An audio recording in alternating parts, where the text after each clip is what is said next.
Oh, ito po may maliit na spatula na kasama. Ayan, may pang sudsod. Pero ito po ang gagamitin ko at kasi malalaki itong sira ng unos dito. Dapat ito ang ginagamit. Tsaka pasok dyan yung glitch naman.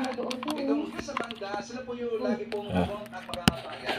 Pero po mag-concert, yan po sa Cebu City, like for example, yung yan o, lalagay dito.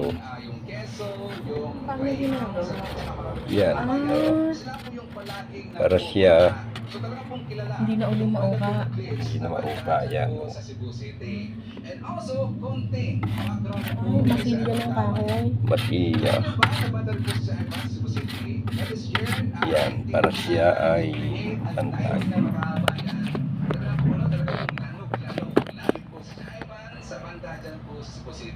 At meron pong history sa Ivan doon sa bandang QC Makabayan.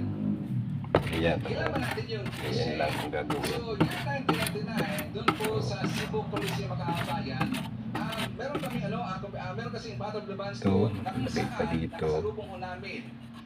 Na-compete ko Yan, namin yung mga uka-uka. bandang QC Makabayan. So, yung time na yun, ang kanila pong singer, ang kanila pong vocalist is babae pa po Makabayan. So, babae pa po yan. Sa mga nakilala po ng bandang QC, noong year 1999, babae pa po ang